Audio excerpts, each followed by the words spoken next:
नमस्कार, capital TV देख रहे हैं आप। मैं हूं आपके साथ पूजा। कैपिटल टीवी ब्रेकिंग में बड़ी खबर क्रूज ड्रग्स मामले से जुड़ी हुई सामने आ रही है। कल ही कैपिटल टीवी ने आपको ये ताजा अपडेट दिया था कि आर्यन केस की जिम्मेदारी समीर वानखेड़े को सौंपी गई थी, पर अब समीर वानखेड़े इसकी जांच नहीं करेंगे। अब इसकी जिम्मेदारी संजय सिंह को सौंपी गई है। ताजी अपडेट आपको दिखा दें, सीधे तस्वीरें आपको दिखाना चाहेंगे। ये संजय सिंह की तस्वीरें हैं। आप देख सकते हैं कि संजय दिल्ली से मुंबई पहुंच चुके हैं। इस केस की जिम्मेदारी इन्हें सौंपी गई है। ये उस वक्त की तस्वीर है जब संजय मुंबई पहुंचे थे, एयरपोर्ट की तस्वीरें हैं। उसके बाद वो आज एनसीबी के दफ्तर पहुंचे हैं और उन्होंने इस केस की जिम्मेदारी ले ली गई है। तो अब इस पूरे मामले की जांच जो है वो संजय सिंह करेंगे। बता दें आपको कि संजय सिंह 1996 के ओडिशा जोन के बहुत बड़े अधिकारी रहे हैं। उसके बाद उन्होंने कई हाई प्रोफाइल मामलों को संभाला है और कहा यह भी जा रहा है कि ड्रग्स केसेस भी उन्होंने बहुत सारे संभाले हैं। तो संजय सिंह से अब काफी ज्यादा उम्मीदें हैं और इसी खबर पर ज्यादा अपडेट के साथ न्यूज रूम से हमारे सहयोगी अरुण बने हुए हैं। अरुण, क्या कुछ जानकारी मिल पा रही है? देखिए, एनसीबी इस पूरे मामले में जो 6 केस हैं, ये बंच ऑफ केस हैं। 6 जो केस हैं, जिसमें नवाब मलिक के दमाद का केस है, आर्यन खान केस है। एनसीबी कहीं भी इसमें ढिलाई नहीं बरतना चाहती है। कल केस हैंडओवर के लिए हाईकोर्ट ने मुहर लगाई और आज संजय सिंह दिल्ली से मुंबई पहुंच जाते हैं केस को हैंडओवर लेने समीर वानखेड़े से। एनसीबी जो तस्वीरें आपने अभी दिखाई वो मुंबई एनसीबी ऑफिस की हैं, जहां संजय सिंह पहुंचे थे। उन्होंने बयान भी दिया। उन्होंने कहा कि हम कहीं भी इस पूरे मामले में कोई कोताही बरतने के मोड में नहीं है। दूसरी चीज़, जब पत्रकारों ने उनसे सवाल पूछा कि क्या समीर वानखेड़े पर जिस तरह से आरोप लगाए गए हैं उसके बाद समीर वानखेड़े का सहयोग लिया जा सकता है, तो उन्होंने कहा कि बेशक, क्यों नहीं लिया जा सकता है। कारण ये है कि समीर वानखेड़े इस पूरे केस को पहले से हैंडल कर रहे हैं। उन्हें केस की ABCD ZF हर चीज़ पता है। शुरू से इस केस को कि वो जांच अधिकारी रहे हैं। ऐसी सिचुएशन में जब भी ज़रूरत होगी समीर वानखेड़े से मदद ली जाएगी। एनसीबी मदद लेगी। वो आज भी मुंबई जोन के डायरेक्टर हैं, जोनल ऑफिसर हैं। अलग की बात है कि उन पर आरोप हैं तो वो जांच के घेरे में है, जांच चल रही है, SIT जांच कर रही है। सबसे बड़ी चीज़ देखिए, संजय सिंह के बारे में थोड़ी सी जानकारी दे दूं। 1996 के ये IPS ऑफिसर रहे हैं। इस बात को हर किसी को समझना चाहिए कि समीर वानखेड़े IRS अधिकारी थे। जब IRS अधिकारी IPS अधिकारी से नीचे होता है, नीचे का मतलब कि उसका जूनियर होता है। जब आपके रैंक ऊंचे आते हैं तब आपको IAS और IPS मिलते हैं, उसके बाद आप IRS के रैंक में आते हैं। तो ये केस भले कोई खुश हो, अलग की बात है, लेकिन ये केस और पेचीदा हो गया है कि अब तक ये केस IRS अधिकारी के हाथ में था, इंडियन रेवेन्यू ऑफिसर के हाथ में था। अब ये इंडियन पुलिस सर्विस के हाथ में आ गया है। अब ये कर यानी टैक्स और पैसे रुपए के मामले से अब ये अपराध की श्रेणी में आ गया है। पुलिस अब इस मामले की जांच कर रही है। एक IPS अधिकारी जांच कर रहा है जो DIG भी रह चुके हैं। संजय सिंह 1996 के IPS अधिकारी हैं, काफ़ी बेदाग छवि के ऑफिसर माने जाते हैं।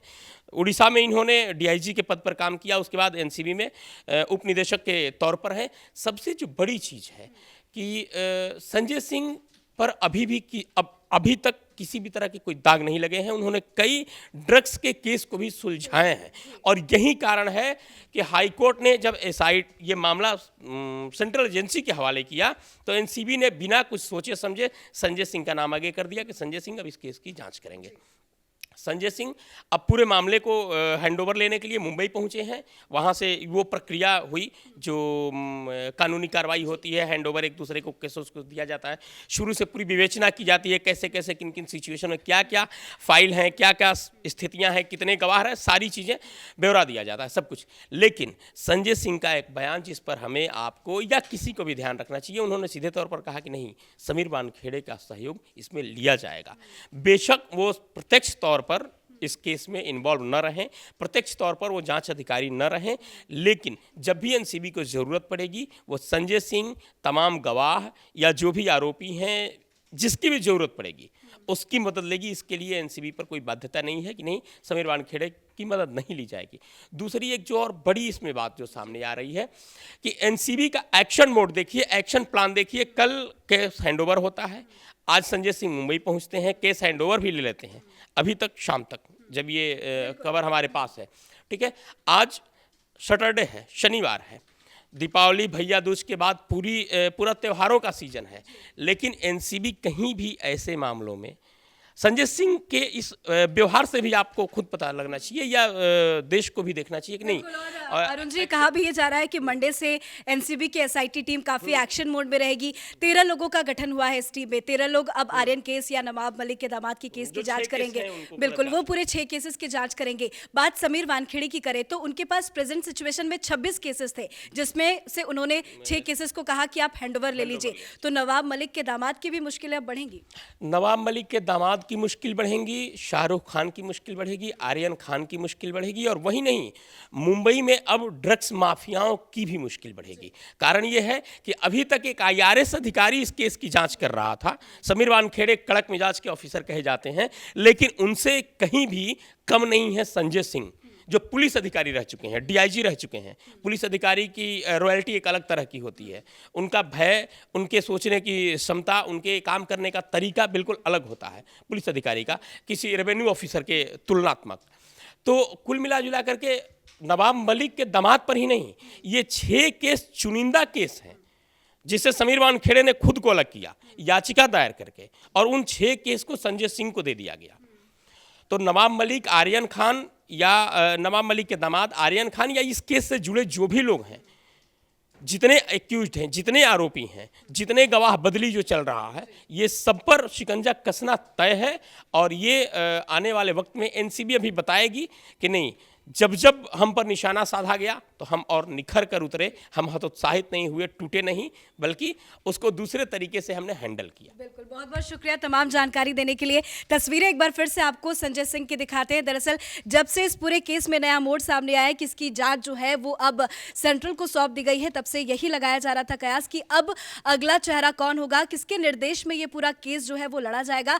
तो ये वो चेहरा है। ये तस्वीरें आप देख रहे हैं संजय सिंह की। ये संजय सिंह है जो अब आर्यन केस समेत बाकी अन्य 5 केसेस को हैंडओवर ले चुके हैं, और अब संजय सिंह की निगरानी में ही आर्यन केस, ड्रग्स केस और नवाब मलिक के दामाद का जो केस है वो अब आगे बढ़ेगा। आप देख सकते हैं ये एनसीबी दफ्तर की तस्वीरें हैं, जब एनसीबी दफ्तर में संजय सिंह पहुंचे थे और उन्होंने समीर वानखेड़े से केस को हैंडओवर ले लिया है, और मीडिया से भी उन्होंने बातचीत की है। और सबसे बड़ी बात जो उन्होंने कही है वो ये है कि आने वाले वक्त में जरूरत पड़ेगा तो वो समीर वानखेड़े की भी मदद ले सकते हैं, क्योंकि शुरू से ही समीर वानखेड़े ड्रग्स केस में निगरानी रखे हुए थे, उन्हें एक एक चीजों के बारे में पता है। तो आने वाले वक्त में समीर वानखेड़े भी इस केस में इन्वॉल्व हो सकते हैं। We have taken over a group of 6 cases. We have already issued a statement last night. So I have nothing more to add. Sir, So as of now, Sameer Wankhede के आरोप लगाए गए हैं यहाँ पे, क्या उनका सहयोग भी लिया जाएगा पूरे इन्वेस्टिगेशन के दौरान? he is JD Mumbai. He definitely हम लोग उनका पूरे जोन का असिस्टेंस लेंगे। क्रूज ड्रग्स केस से जुड़ी पल पल की अपडेट के लिए देखते रहिए कैपिटल टीवी। फिलहाल इस खबर में इतना ही। कैमरा पर्सन भोला के साथ मैं पूजा, कैपिटल टीवी।